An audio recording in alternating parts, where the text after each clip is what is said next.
Hi everyone, I'm Tane, I'm Gus. and we are Future Crunch, and we are going to take any question you have to offer us today. Well, hold on 2 secs. We've got to welcome everyone Oh, first. welcome everyone. Yes. uh, Good morning, good afternoon, good evening, wherever you are. It's brunch somewhere. We're really excited to be doing this. It's our first ever Ask Us Anything. Welcome to Future Brunch. We're really pleased to be here. And before we go any further, we want to acknowledge that we are broadcasting to you today on the traditional lands of the First Nations people of Australia. This is stolen land. Where we are in Melbourne, this includes the lands of the Bunurong, Bunwurrung, and Wurundjeri Woiwurrung peoples of the Eastern Kulin Nation. And their name for the place that we're broadcasting in, Fitzroy, was Ngarigo. So we would like to acknowledge their elders, past, present, and emerging, and to acknowledge that we are on beautiful land and we are privileged to be able to learn from such an incredible culture, the oldest continuous living cultures on planet Earth. All right. So this is Future Brunch. Ask us anything. We don't know how this is going to go, but I think we might have some prizes for the weirdest and most confronting question that you asked Gus. So just keep that in mind. But I think one question that was asked. Also, the other thing, what you can do if you do want to ask us questions, you can pop them into the box over here. We'll be looking at questions down at the bottom over here in the ask a question kind of tab, and you'll also see just in the chat tab over there, if you have any questions for us, please, would love to hear them. Feel free to comment as we go along. We are winging this. We don't really know how this is going to work, but it's going to work best if we have questions thrown at us. We'll come up with our own as well and try to stump each other, but it's going to be a lot better for us answering questions from the audience. So thanks for being here. And while you're at it, we'd love to hear where you are tuning in from today. So if you've got a moment, please just throw that into the chat box. We'd love to know who's joining us and where you're joining us from. All right. Well, if you don't mind, I'd like to start with Ali's question. I think she's from Southampton, and it's to, let's see. Okay. Oh, sorry. This is from Jan Cornwobble. Sorry, Ali, we'll try and keep you awake. So we have to answer this question in an exciting fashion. What has surprised you the most? That's really exciting. So, Gus, what has surprised you the most in 2020? When Jan asked this question in the lead up to this, and I thought maybe I should try prepare an answer. But then I thought it's not fair because what we do is we always spring this on our guests before we start. So I've tried to not think of an answer and to see what's going to come up, what's going to pop up in my mind. What has surprised me the most about 2020?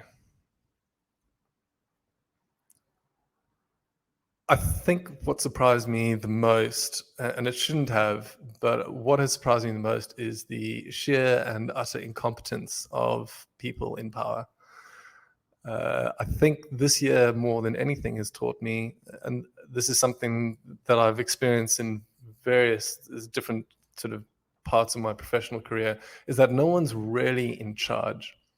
That we have this idea that people in positions of power are somehow better or smarter or cleverer or somehow more together as human beings than us mere mortals. And I think what this year has taught me is that everyone is kind of just winging it. And that certainly, especially in European countries, in the United States, a few other places, the incompetence from elected officials has just been absolutely breathtaking. And it sort of shows that the people who are in power often don't really have a handle on the best way to manage things. That is both that is both a terrifying thought, but it's also quite comforting to understand that no one's really in charge, and that we are all kind of in this together. So I think 2020, if you told me at the beginning of this year that a pandemic was going to hit, I would have said to you that more or less public health officials around the world, after decades of experience, would have been able to handle this quite well. and we haven't been able to handle it well at all. And that's been come as a real surprise. That being said, it also shows where people have been competent. It makes the difference so stark. So in countries like Australia and New Zealand, and certainly in a lot of Southeast Asian countries, I think we've seen, competence really kind of shine through, and it really shows. So I think this year has exposed the gap between those who say they're in charge and know what they're doing, and those who really do. Well, I think the people in power, their main problem is they've been guided a lot by political economists, and I think that's where they first get it wrong. Thanks, Tane. As a scientist, though, I think it's what surprised me for 2020 is I actually went into this year feeling quite dark about science, to be honest. I do a lot of research, and what really frustrated me so much is the lack of sharing and collaboration with scientists. You would think it should just be about knowledge and sharing information for the betterment of humanity, but there are politics and a lot of money flies around there. So one of the biggest surprises was that the pandemic brought scientists together. Never before have they worked so fast, so well together, and shared so much incredible research and knowledge and resources to come up with a vaccine and create solutions to save thousands and thousands of lives. So while it's been terrible, I think scientists and the medical professionals out there have really done a stunning job. And it shows you that countries that listen to science and to public health officials and to medicine have fared a lot better. And that totally floored me, because I actually went in with a pretty dark cloud around my head about research, especially in the medical field. But that has completely changed. And while there is a current war going on between anti-science and science, it's very clear, especially on a global scale, which is the better path, especially if you want to save lives rather than just maintain the status quo, maintain the money with the people in power. And so that, I don't know, it's a bit dystopian, but that surprised me. Do you think that scientists, this kind of collaborative spirit, or this collaborative approach, do you think that's going to stay in place after the pandemic? Well, I hope, we have short-term memories. I hope it doesn't. But what it shows is that it can be done. And this is a great example. And it's on the global scale. So people hopefully will expect this, and people will vote for this. And, medical professionals and the research grants and where the money is funneled will reflect this. I really hope it stays in place. But I think this is a great example of what can be done with science and collaboration. And also just the pace of vaccine development has just been absolutely mind-blowing. At the beginning of this year, we wrote an article called A Decade of Vaccines, which was all about the amazing progress that we've made with vaccines in the last decade and how many lives we've saved. And in researching that article, one of the things that really surprised me was how difficult it is to actually develop a vaccine. Yeah. I think the previous record was the Ebola vaccine. And the Ebola vaccine wasn't the record, but it took them decades to get the Ebola vaccine across the line. And it's an amazing medical accomplishment to save tens of thousands of lives. But to see a vaccine go from zero to, essentially being on the cusp of into stage 3 trials, which are where all the big global vaccines are now, and to be potentially released to the public in the space of 12 to 13 months, that is just the most extraordinary human achievement. And I think when that vaccine does come out, hopefully, if it does come out, I think that will be one of the an amazing thing for all humans to celebrate. Now, I could go really deep into the science and all the new cutting edge methods they're using, but we'll save that nerdage because this is about your questions. Should we take one from Paul Douglas? So Paul says, what do you see as the greatest challenges in trying to build collective responses to macro scale challenges? And how can the different sectors, public, for-profit, etc., make sure they're doing their parts? You want to have a crack? Okay, so there are two parts to, there's two answers to this question. And these two answers really kind of encapsulate our approach at Future Crunch. It's two theories of change that we have. The first theory is that all change is local.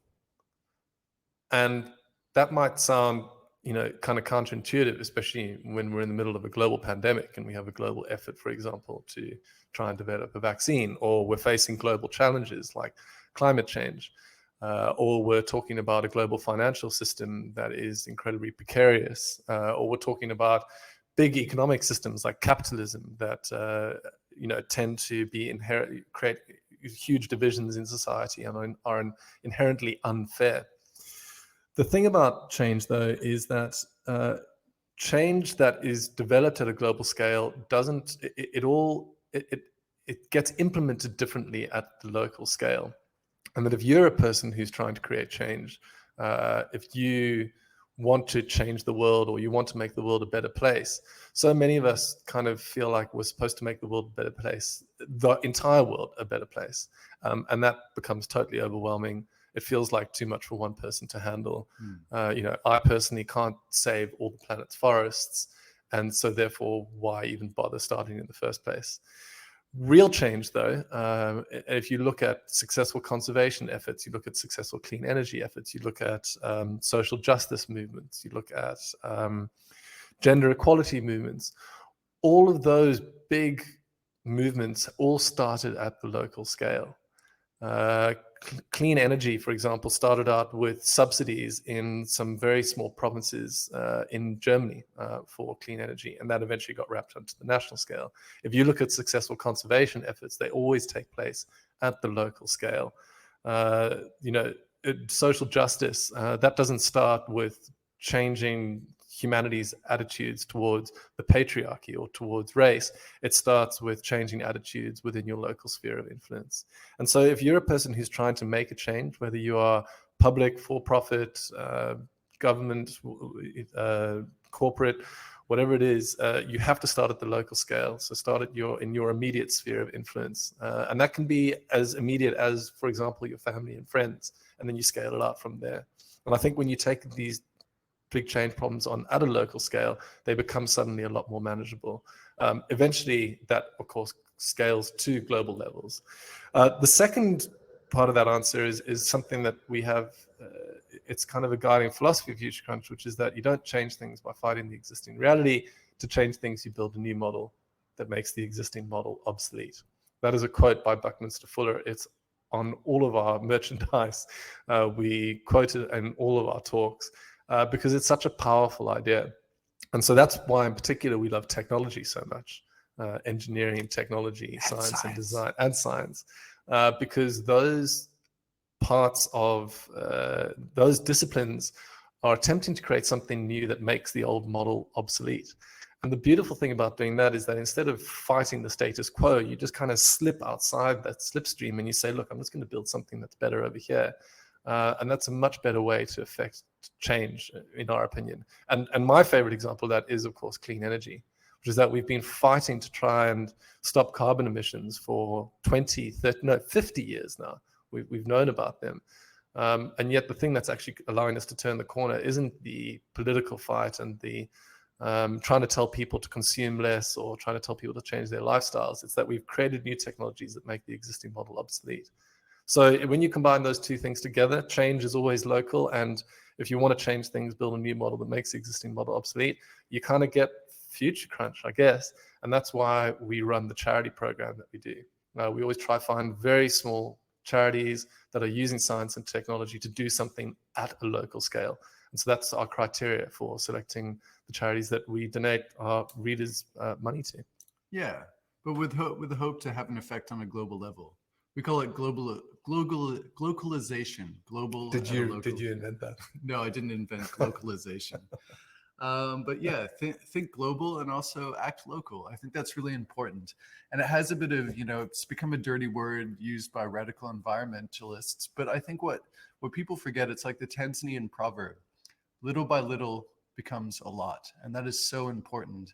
Every little bit that you do counts. For example, South Australia last month went for the first time 100% ran the electricity on solar energy alone. Over 70% of that came from households. So individuals adding to the grid. That is huge. So it made quite a large change, but from a lot of small local acts. Yeah, great. Okay, we've got some more questions. Paul, hope we answered your question. Great, Paul seems happy. That was a tough question, by the way. I'm glad you asked in advance. I'm not quite sure we would have been able to figure that one out on the fly. Gus stayed up all night trying to figure that one out. I love that you invented localization. You should have been around during the 2000 protests in Seattle. Yeah, no. Local. Yeah. All right. More questions, please, folks. We'd love to answer them. If you have any questions for us, please let us know. All right, we've got some more. Tane, we've got a question here from Ali. Ali, we hope you're still awake. Tane, how do you manage to stay upbeat with so much bad news?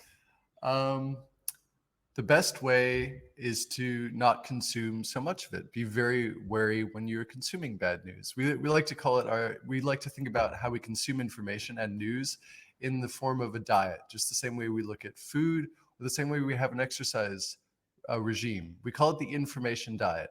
And so think about it, when you're consuming information, you want to search out for information and news that actually inspires you, that nourishes you, stuff that, gets you out of bed in the morning. Because what happens is we mainly unconsciously just consume a fire hose of negative information.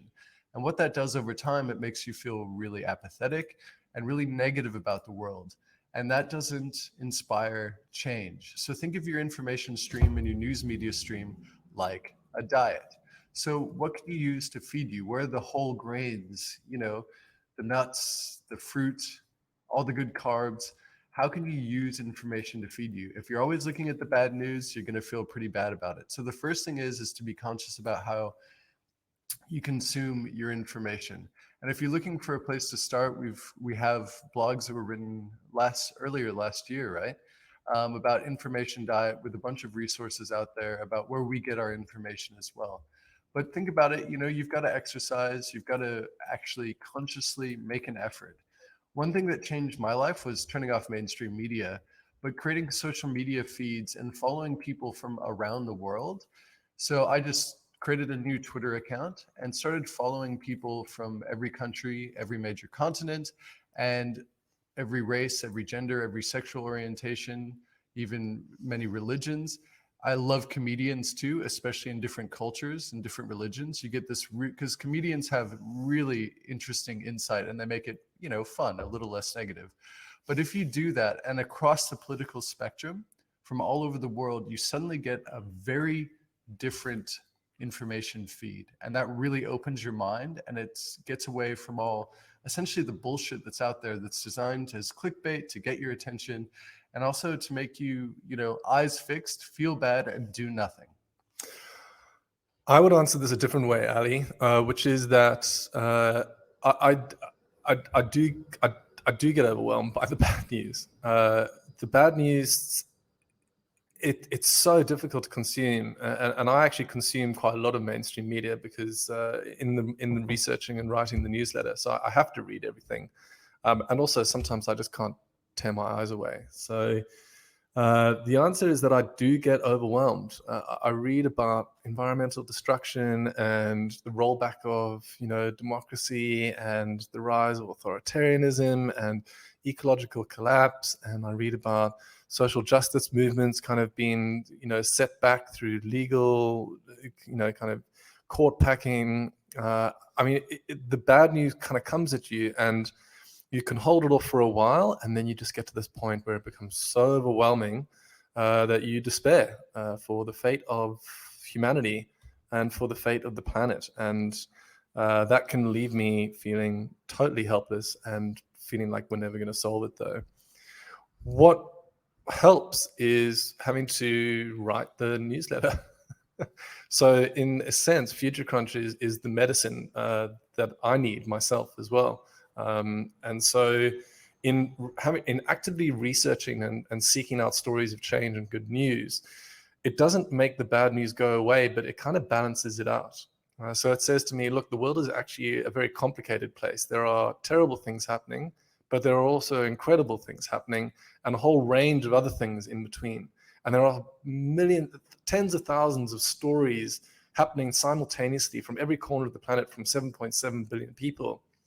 And what that makes me do when I actively research the good news and stories of change is it makes me realize that I'm only being fed the bad news from mainstream media, from all of the media channels that we all rely on, social media, mainstream news, and even if you go on to sort of forums like Reddit. So you have to seek out the stories of good news and change, whereas the stories of bad news come at you. And if you can somehow manage to balance them out, that means that you can read the bad news, but that you can also counteract that with the good news. And so it doesn't mean that we're always upbeat, but it means that we kind of feel level, as opposed to just feeling completely in the hole and totally overwhelmed all the time. So once again, being an intelligent optimist or a conditional optimist or an angry optimist or whatever you want to call it doesn't mean ignoring the bad news, because that's a naive optimist. And putting your head in the sand and ignoring the bad news altogether is not, for me personally, an answer. Instead, the answer is to balance it out with good news and stories of change. And that's how I stopped from being completely overwhelmed. Yeah. And yeah, you can fall off the bandwagon and get on the negative side. It's really easy, but just keep reiterating, do it again, just like a diet or just like exercise. No one is perfect. And also there's junk media out there. Go check out the cat videos or whatever, excites you, or, silly Instagram photos, TikTok dancing. That is fine. It's like eating a pint of ice cream at midnight or a whole bag of chips. That's awesome. Definitely do it. That's one of the most enjoyable things in life. But just remember, you can't do that all the time. And the same thing is true with negative news. Junk and negative news are most of the diet that information diet that most people consume. So that balance, and it's a tricky one, and it is a constant journey. Just be conscious of how you're consuming your information. And Gus and I get it wrong all the time. We get depressed, and we often have to bring each other out of the deep, dark, murky depths all the time. And that's why it's nice working with someone who is on the journey with you. So people that you can surround yourself with that engage in good quality information that uplifts you is also an important thing to do. Yeah, that's a good idea, actually. Find a good news buddy, someone that you can call when you're in the pit of despair and say, just like, give me something. Yeah, it's an important thing to have. You need help. You can't do it alone. And also, we're here. Seriously, if you need like an uplift or some good news, write us an email and we'll send you something back. Really nice. Awesome. And that's the fun thing, is sharing good news with other people is like a double whammy. So instead of just consuming good news, and Ali, you've just said that over here, that you've shared it. When you actually pass good news on, it's kind of like it goes out and comes back to you again. So not only do you consume it, but when you share it, you become kind of like a vector for sharing and spreading those stories. And that really, really helps. And I know that's certainly true for me, is that it's one thing sharing, researching the newsletter and putting it together, but when I actually press send and send it out and know that that's going to 40,000 people, that also helps a lot, and keeps me away from the pit of despair. All right, we've got some more questions. We've got a question here from Ian Belshaw. Thanks, Ian. Who has asked, does bringing children into the world these days fill you with excitement or trepidation or both? I know what Tane is going to answer. Yes, 100% yes. So we're going to throw this question back at the rest of you. You'll see over here, there's a little poll down at the bottom of the screen there. Does bringing children into the world, or do you think people who are bringing into the world, is that a thing that should fill people with trepidation or excitement? So please answer it in the poll over here. We'd love to get your answers, and we'll come back to the question and tell you our opinion on that as well. And of course, we will just obviously go with whatever the crowd answers. Yeah. Because we're democratic like that. Yes, we're so democratic. Shut up, Gus. Are you going to rig the polls? Yeah, I'm rigging it right now. So I just want you to know that any answers that come in after the election deadline on that poll may or may not be counted. Yeah. Depending on the Supreme Court over here. I'm already filing a lawsuit. Yeah, nice. All right. Some more questions. I want to quickly say hi to Helen from Hobart, Corday from California. There's people all over the world, so thank you for spending. This is 10 a.m., 10:30 our time. And whatever time in the world it is for you, thank you so much for your time, and lots of love coming from us. Yeah. And if you haven't told us where you're from, please chuck that into the chat box. We'd love to hear. Okay. Paul, again, thanks, Paul. You're keeping the questions ticking over here, because as soon as we run out of questions, we're going to have to start asking each other questions, and you don't want that. That is just going to be a train crash. It'll go downhill real quick. Yeah, so please, we'd love to hear your questions. All right, a question here from Paul. What is a recent good news story that you wish more people knew about, Tane? That is a really, really good question. I think there's two that immediately come to mind. It's all the amazing stuff happening in renewable energy around the world, and most recently in Australia. I know there's political infighting, but it's absolutely so clear. And now it is official. Solar energy, even with production costs and integrating it into the grid, is now the cheapest electricity energy generating tool that we have on planet Earth. It's taking,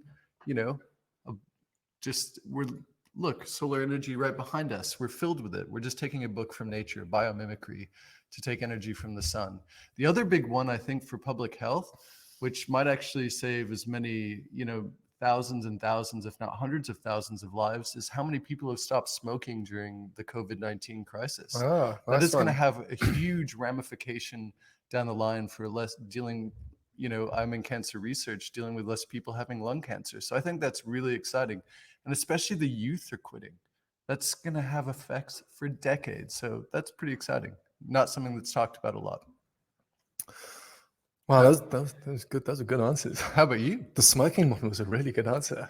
Yeah, no, I think it's good. It's going to have effects for years. Yeah. Wasn't it something like in the United Kingdom, 1 million people have given up smoking since the beginning of the year? Yeah, it's amazing. The stats, I mean, they vary in different countries, but even in Australia, we've seen about over 20% drop in the amount of people smoking. Wow. Yeah, so big tobacco is they're shaking in the boots. Yeah. 2020 has not been a great year for many of us, but I'll tell you who it's been a really, really shitty year for: big tobacco and big oil and fossil fuels. Yeah. They are having a terrible, terrible year. So if you think your year's been bad, maybe it's a small consolation that the tobacco companies and the fossil fuels companies are having a really, really, really, really, really bad year. All right, I think I'm stalling. What is a recent good news story that most people, more people knew about? It's not really recent, but I think it's that human beings are doing great on global pandemics. I'll explain. Just because a pandemic, COVID-19 gets our attention because it's a pandemic that's fast, that's swift, it's highly infectious, it spreads very, very quickly. And it's not a disease. It's a new disease, so it's novel. And anything that's new, fast, and scary, anything that's new and that infectious is very, very scary. Here's the thing, though: in the past 30 years, humanity has been dealing with multiple concurrent epidemics that are way, way worse than COVID-19. Yep. AIDS has killed something like 60 million people. Tuberculosis, malaria, not necessarily an infectious disease. Well, it is an infectious disease, but malaria we've been dealing with for centuries, actually. Multiple infectious diseases, and those diseases haven't gone away. It's just that we've been dealing with them over a longer time period, and because all of those diseases have AIDS is an exception that's come about within our lifetimes. Most of those diseases are diseases that already existed when we were born. So we don't think of them necessarily as scary or terrifying, but they've killed far more people. They are far more pernicious. They're far more difficult to get rid of.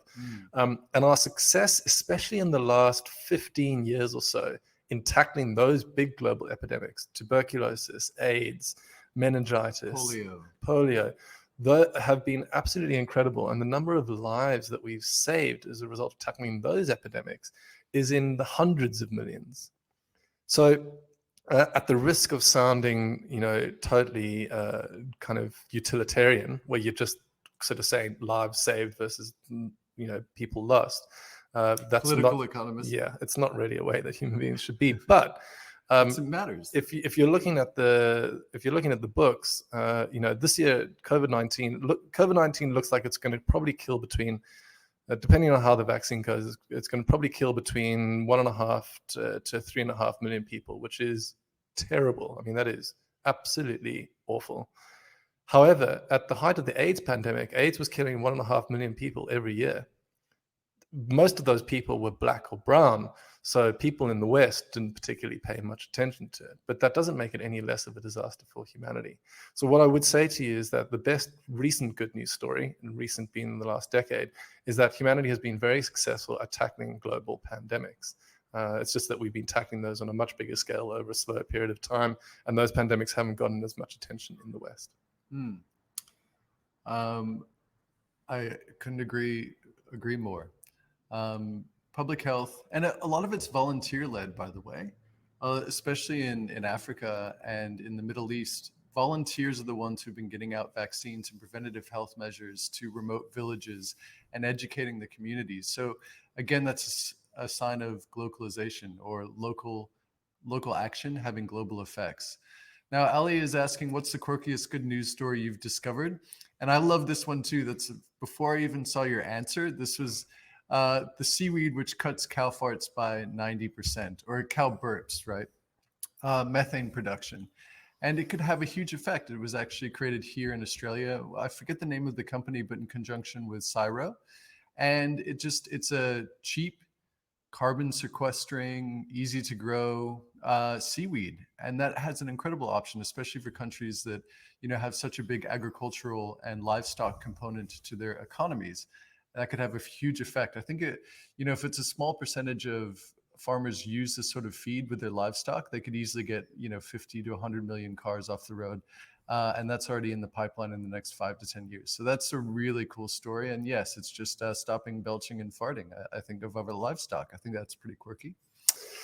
It's maybe not so quirky as it is kind of small and isolated, but I really love the interceptor that's been built by the Ocean Cleanup Organization, which is just so smart. So you might have heard of Boyan Slat. He was a Dutch teenager. He's not a teenager anymore, but when he was a teenager, he came up with this idea to clean the world's oceans. And so big fanfare, kind of created this big boom that kind of was going to clean up plastic in the oceans.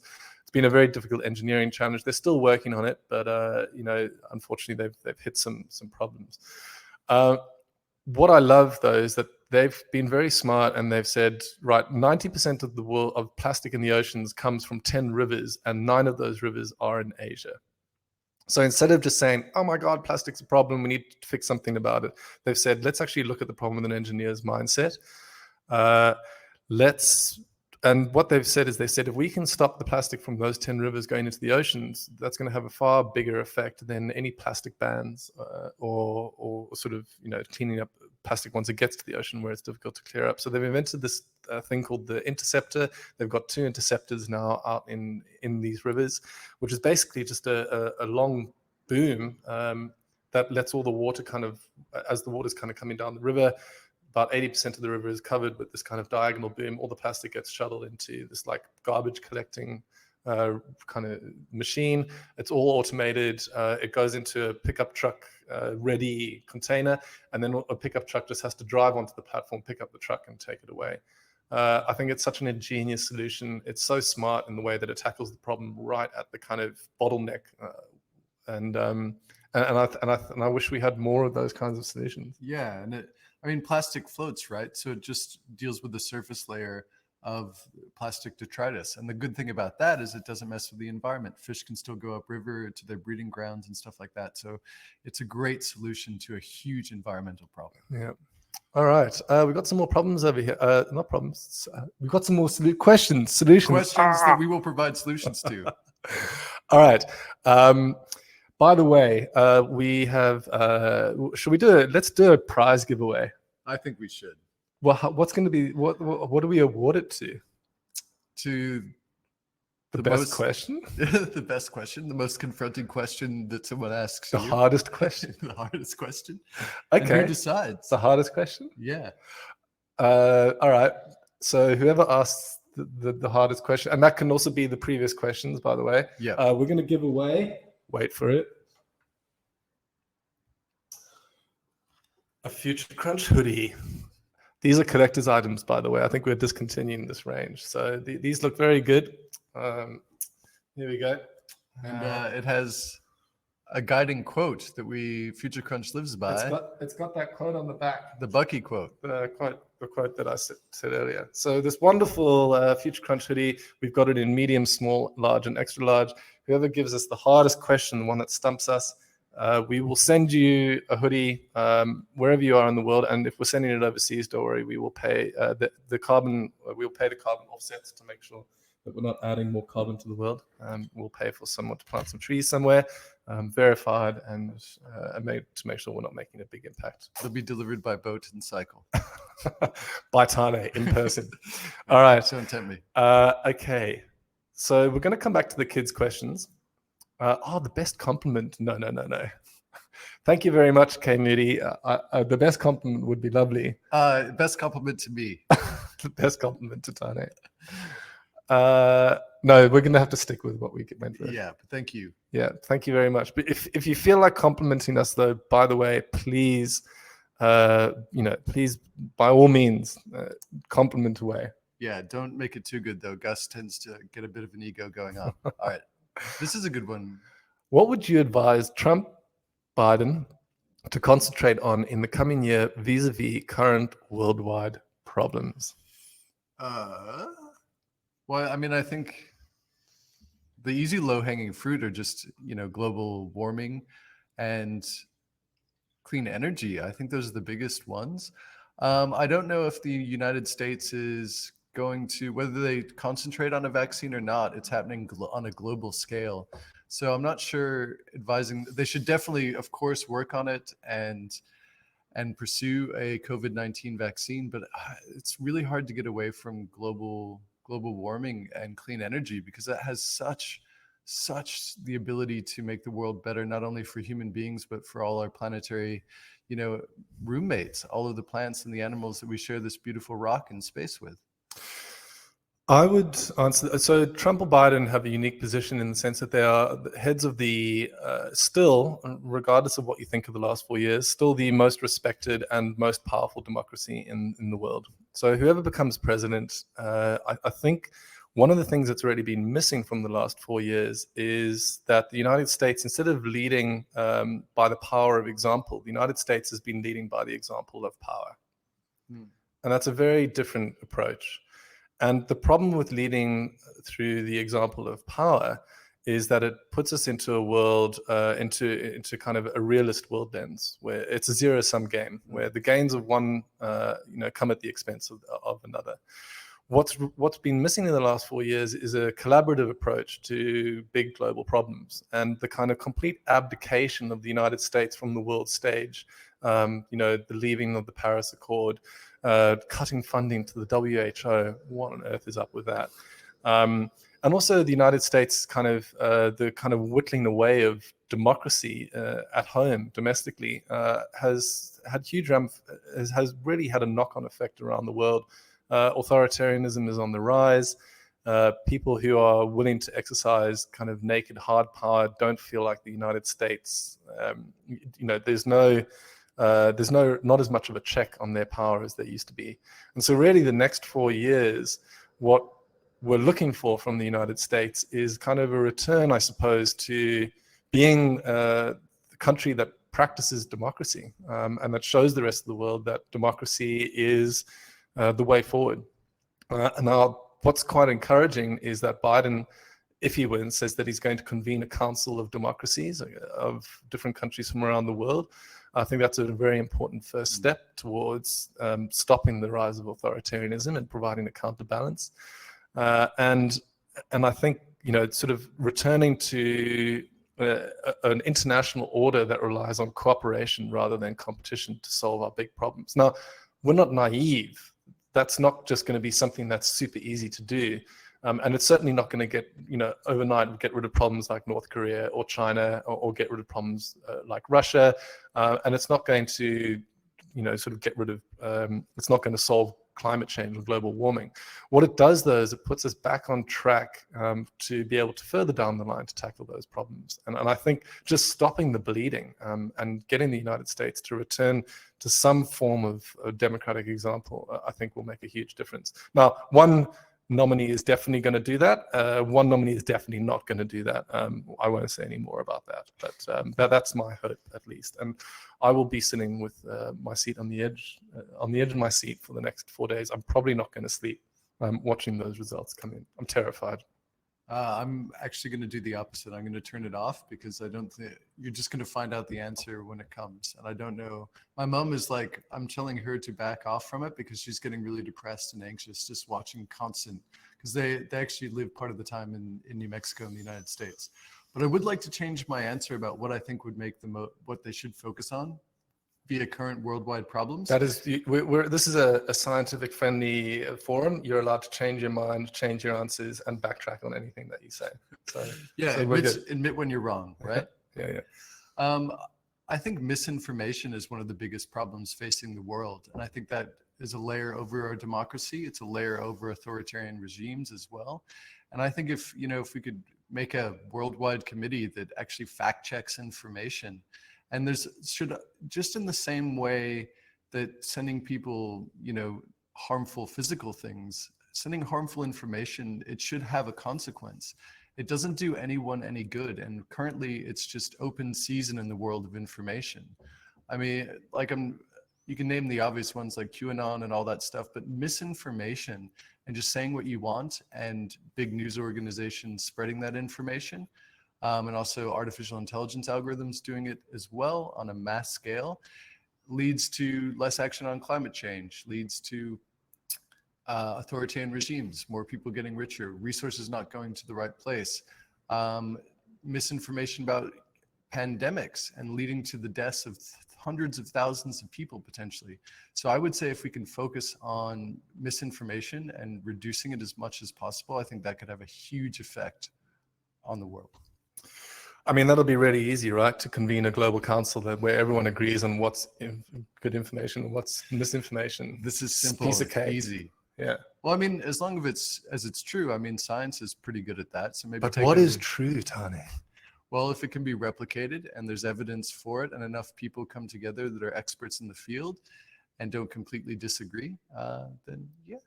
That's true. That's a pretty good answer, actually. All right, economics question. Thank you very much, Paul. Paul's coming in with some. Paul is working hard to earn that hoodie, I must say. I know, and thanks, Jim, for the last question. Yeah. Right, economics question. Are there practical options apart from exporting clean energy for Australia to diversify its exports? Our education exports have collapsed this year, and just about everything else is fancy pants rocks. Yes, there are definitely options. The future of the global economy is in three main areas. One of them is in digital technologies, and from digital technologies moving into cognitive technologies, artificial intelligence, machine learning. So an entire sphere of kind of digital technologies. The second sphere is clean energy, and Paul's already covered that, as an export. And then the third is biomedical and medical technologies. Australia currently has really great research and really great capabilities in all three areas, but it has a government that is utterly incompetent and has no industrial strategy to speak of. Resource-led growth is not going to be the answer for the next 20 to 30 years, especially if we get into trade disputes with China, and China decides to cut off it's Australia's largest export markets. Apparently that's happened this morning. So relying on China to export fancy rocks is certainly not the future, not just for Australia, but for any country really. With one exception, by the way, which is lithium. I won't get into that. But these three areas, digital technologies, clean energy, biomedical research, and biomedical technologies, that's the future. And I think as soon as governments can start investing more into those areas and start stop giving subsidies towards sunset industries and industries of the 20th century, the sooner Australia is going to be able to move forward successfully into the 21st century. And right now, there seems to be no strategy to speak of whatsoever in that area. Yeah, I would just add one more to that, and because we're total space geeks, I think having a spaceport in Australia and developing some of the technology, which is digital manufacturing, all of that kind of stuff, I think is a great place for Australia to invest in, and they currently are. I think it's the Australian Space, I want to say Society, but the acronym would be ASS, so I think that is not correct. But yeah, an Australian space industry is huge, and they're already working on it, and that would be local jobs, great manufacturing, high tech, highly skilled manufacturing, as well as a global platform for people to come and launch their rockets from. Yeah, and not 20th century manufacturing. No. We're talking about advanced 21st century manufacturing, and Australia punches well above its weight there. There's terrible government support for it there. All right, great question here from Jan. Can you comment on how ethics are required with artificial intelligence? Tane, as a machine learning geek, as a cancer scientist that uses artificial intelligence in your day-to-day work, that is definitely a question for you.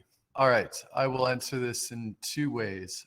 First of all, I think we need a Hippocratic oath for machine learning and artificial intelligence. Just in the same way medical professionals and doctors have to say, first, I shall do no harm. I think that's a very good place to start. Start with a basic fundamental moral compass when you're dealing with machine learning and AI, and not just profit driven, and because it's cool and you can get viral. The second I would say is diversity by design. Now, diversity is so important. If you have a bunch of, essentially white, male, Silicon Valley tech bros who are pretty young and they're throwing out really powerful They don't even code. have beards. Yeah, I know. If you can't even grow a beard, then you shouldn't be writing machine learning. But I think that's a big problem. It's homogenous and it creates a lot of biases, and that can be very damaging. I mean, I'm sure you've heard a lot of the biases and when they're trying to use AI in the judicial system and trialing people, predicting crime prediction, more dangerous ones. But code is biased. First of all, human beings, we're biased, whether we like to believe it or not. We all have our cognitive and our racial and our cultural and our religious biases. But when we write code and we're not aware of those biases, then we actually impregnate that into the code. And then the data also matters. If we take biased data, from example, a prejudiced culture like the criminal justice system in the United States, where it's heavily, put against certain socioeconomic and gendered types, then I think and racial types, then you're going to have a really biased algorithm. So I think diversity by design. You need coders that are across all spectrums of race, socioeconomic, because code can be taught online.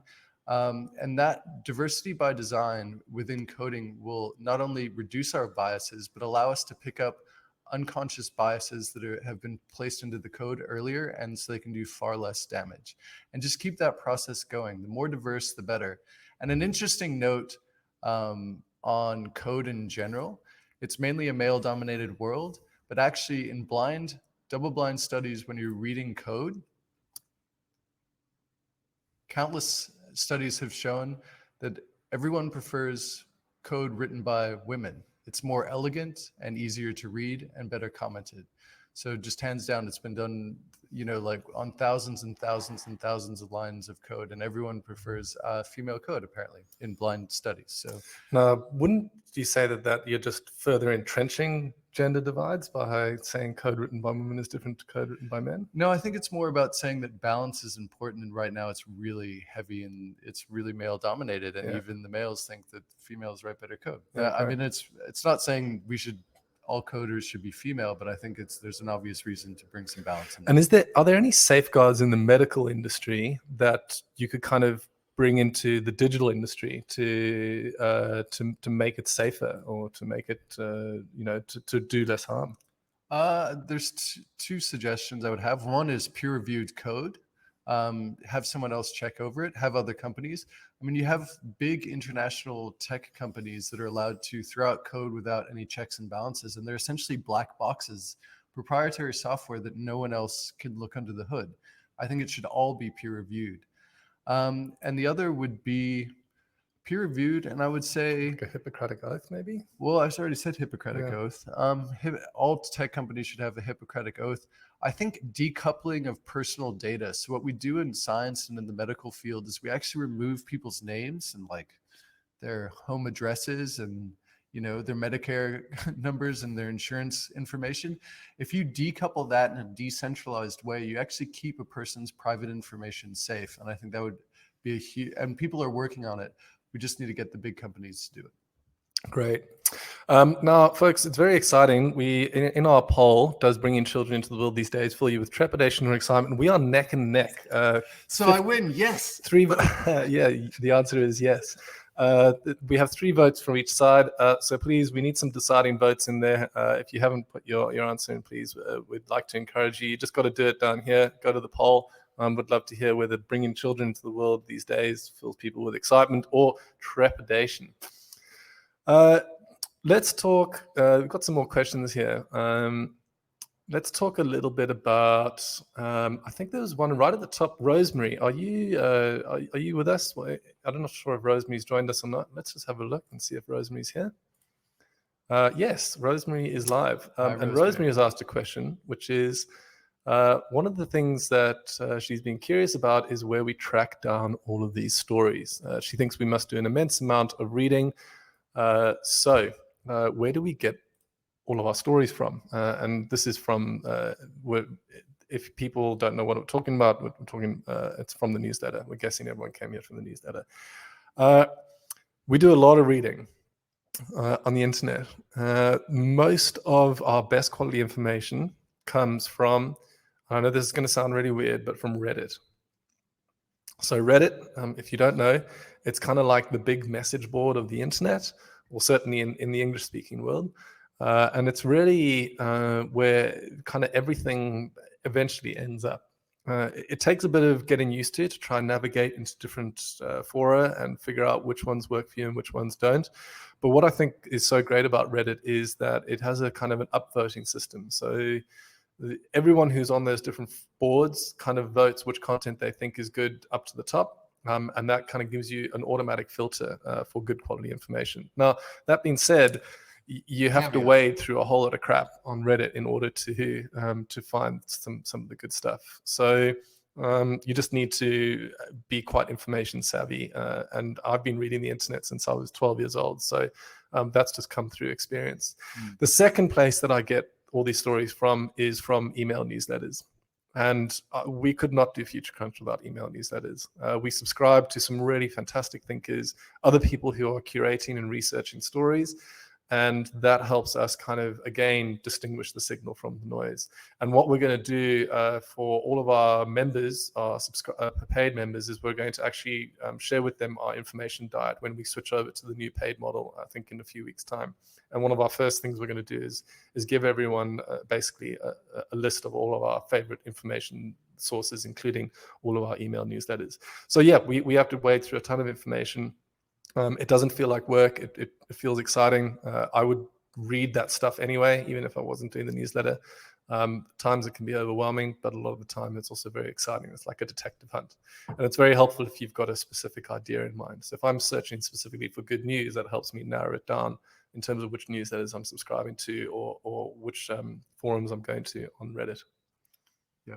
Yeah, I think that's really important. Just seek out places where information is curated and fact-checked, and then you just get a good information funnel, and that's really important. I think that's the power of working with Future Crunch for 6 years. Like, what we've done together is we've tuned our information streams to stuff that helps us create a business and feed our emotional. It puts a pep in our step, as opposed to all the detritus and crap that is out there. Yeah, and that has come over time. My information diet today looks totally different to the information diet that I had in 2015.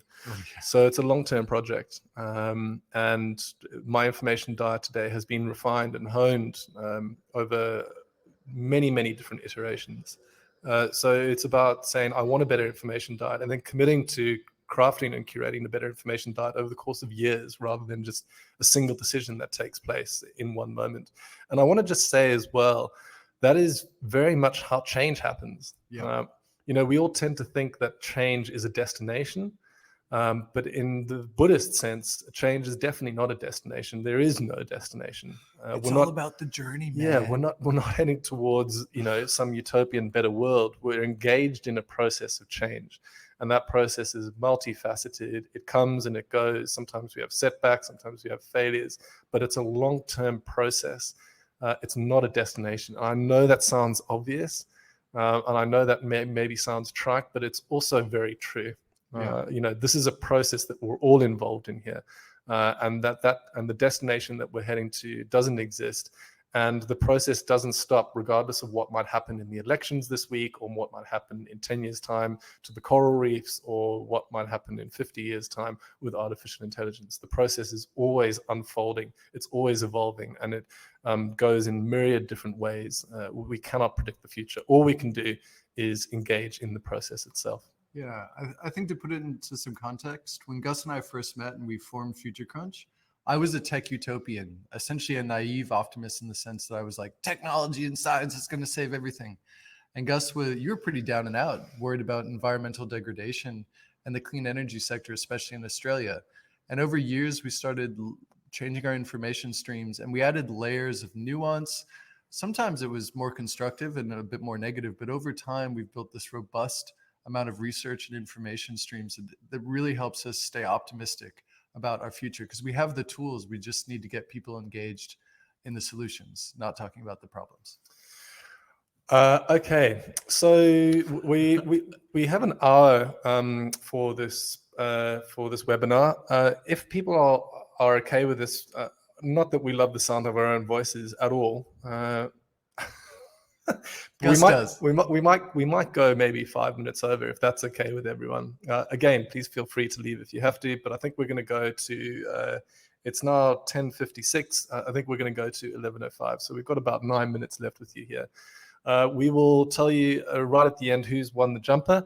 But in the meantime, I think let's tackle this question, one from Sally Tisdale here, and then we're going to get to our poll, and we're going to see if we can try and unpack the answers to this poll. Yeah. By the way, if you haven't voted in your poll, please, would love to hear from you. All right, last question, kind of, I suppose, from everyone. Tane, do you believe that the arc of the moral universe is long, but it tends towards justice? I think that largely depends on what you define as justice. I think it tends towards, well, I mean, a fundamental scientific level, it tends towards less order, which is not necessarily chaos and inequality. It actually is much more about diversity. And so I think from a scientific and environmental point of view, I think it leads towards the justice of diversity and environmental stability. And there's a lot of rocky bits along the road. If you're talking about the human justice, I think we're in a better place. I know there's a lot of horrible things going on in the world, but I think human rights and inequality are improving for most of the planet. If you go back 50, 100 years ago, things looked a lot more dire. So I tend to yes, but it is a wild roller coaster road in thinking about it both through science and through humanity's lens. Great answer. I would say that the answer is no. And thank you, Sally. And she's also added in here, human culture as a whole, are we becoming a more just species? So the answer to that question is no. There's nothing deterministic about the moral arc of the universe or our heading towards becoming a more just species. So it's not a law of nature. It's not a law of how things will evolve. It's not a law of civilization. It's not a law of social science. What it is a wonderful, wonderful story that we tell ourselves. It's the best possible story that we can tell ourselves. The story or the idea that the moral arc of the universe is long, but it tends towards justice, allows us to actually bring that story into creation. It's an idea or a story that we tell ourselves in order to motivate ourselves to actually make that story happen. It gives us a direction to head in. It gives us a kind of an ethical or a moral framework by which we can work towards. So if you believe that human beings can become a more just species, or you believe that we're part of a larger historical process in terms of becoming a more just species, then you're more likely to go out and actually make that happen. You need to believe in the thing before you can go out there and make that thing into reality. So is the moral arc of the universe long and bending towards justice? No, it definitely isn't. Things could go horribly wrong. And certainly at many times throughout history, the moral arc of the universe has bended away from justice. There's nothing guaranteed about our future. But if we can tell ourselves that story, then we're far more likely to make it happen and to keep this moral arc that's really kind of been with us, I suppose, since the Enlightenment, to keep that going. And that gives me a lot of hope for the future. I think stories are far more powerful than laws of nature, certainly when it comes to human civilization. Yeah, I think what sums it up is the quote on the back of this mug. This is from Gus, by the way. If we want to change the story of human race in the 21st century, we have to change the stories that we tell ourselves. The more good stories out there, the more people believe that we can make a better world, the more people will go out there and do it. Storytelling is one of the most ancient of technologies, and it's also remains still one of the most powerful. Okay, so this final question here, we're going to do the results of the poll. So someone said, someone asked the question, does bringing a child into this world fill you with trepidation or excitement? And I think there was someone else here who, Anna, I think, said, Gus, speaking of kids, how has your worldview changed since becoming a parent? So first of all, let's get into the answer to the poll. And we asked you, does bringing children into the world these days fill you with trepidation and excitement? Tane? I said yes. And the answer is, the tribe has spoken. Yeah, okay. The tribe says no more children. Yeah. By a vote of 6-5. Okay, yeah. Climate change is coming. We're overpopulated. We're all doomed. Yeah, it's just as well that, we're a democracy here. So I'm afraid that's it, folks. No more kids. But how does it make you feel? Look, Lola, my daughter, is 11 months ago, I became a father. And it has been an extraordinary experience. Made even more special by the fact that we spent most of it in lockdown. Does bringing a child into the world fill me with trepidation or excitement? It depends, really. Sometimes I despair. I recently read The Overstory by Richard Powers, which is an amazing book about kind of the destruction of trees during the 20th century, especially in North America, and how human beings wiped out so many of these incredible forests and got rid of so many species of amazing living creatures, these trees. And it absolutely floored me. I cried for a day or two afterwards. I couldn't get out of bed. It was so devastating. It was one of those things that punches through kind of the armor that you build up around yourself. And I just felt total despair about the fate of the planet and this tendency that human beings have to destroy rather than to create. But I also had my daughter, Lola, and she isn't aware of all of those things. And she doesn't have a natural tendency to destroy or to create. She's just learning and exploring and adapting and growing every day. And she has this amazing innocence, that doesn't necessarily lend itself towards the kinds of things that I was seeing in that book. So for me, she was, a really amazing point, a really amazing comfort and something that helped pull me out of that hole. I'm going to inculcate in her those ideas and those principles around regeneration, environmental conservation, doing your bit, making sure that you're part of the change rather than part of the problem. And that's the only way that we're going to solve this. If the next generation don't have those principles in place and that they aren't educated or good people don't pass those lessons on to their kids, then we're never going to change anything. So for me, children give me total hope. Lola fills me with so much excitement, and I'm so excited about what her generation might be able to do in the future going forward. That doesn't mean I don't feel despair, and it doesn't mean that I'm not worried about the future, but she is the future and her generation is the future, and they are going to be the ones that are going to have to change this. And so we are going to be the ones that have to guide them. So does bringing children to the world fill me with trepidation and excitement? It fills me with total excitement and hope and optimism and joy. And my job as a steward is to pass on the lessons that I've learned, the hard lessons that I've learned, so that future generations, so that she certainly can go forward into the future with those ideas in place. That was beautiful. I would like to say one thing that Sally pointed out as well. You don't have to necessarily bring new human beings into the world to be an incredible parent. You can be an adoptive parent and help out kids in need and make the world a better place in that way as well. Okay, so we're going to wrap this up. Thank you for tuning in. It was small and sweet. It was really nice that you'll join us. We have to announce a winner for the jumper. Absolutely.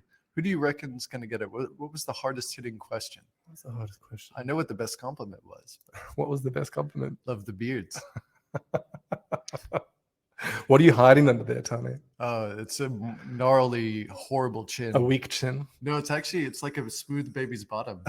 I've had this since I was 17 years old. I've never clean shaven it once since then. So I imagine the skin is beautiful under there. I'm sure it's gorgeous. Lola loves my beard. She plays with it all the time, and she started recently starting to yank it, which is not as exciting. All right, let's announce the winner. Let's announce the winner. I don't know. Can you choose this because you're a scientist and you know what the truth is? All right, I have two. I like the moral arc of justice question. Yep. And I also liked Paul's in the very beginning, the first one about renewable energy. What was it? About Australia's economy. Yeah, I think so. I think I really love Sally's question, the moral arc of the universe question. It's so simple, but it opens up vistas of endless. Possibility, doesn't it?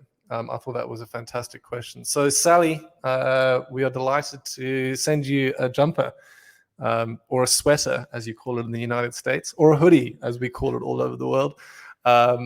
Please send us an email. You can write to us at info@futurecrunch.com. Give us your address. We are going to send you a jumper in your size, and we're going to make sure that we offset the air miles so that the sending of that jumper doesn't have any impact on global carbon emissions. Yeah, well, when the world opens up, I'll be going to the US. So keep in touch. I'll let you know when we're going over there, and we could. I have many friends in Portland, so maybe grab a coffee at one point too. Thank you very much for tuning into our inaugural Future Brunch Ask Us Anything. If you have any comments or feedback, please, we'd love to hear from you in the comment box over there. Thank you. Any final words, Tane? Thanks for all the questions from Ali, Jen, Paul. Thanks for staying up, Ali. Thanks, Helen from Hobart, Tasmania, the place where my mom comes from. Just lots of love to you all, and really love the questions. It was so much fun hanging out. Yeah, thanks very much, everyone. We look forward to seeing you at the next Future Brunch. And of course, keep an eye out on your inboxes for the next few newsletters. Things are about to get very, very interesting on a global scale. Woo-hoo. Fingers crossed for this week. Future Crunch out. Oh, we could actually drop the mic. Okay.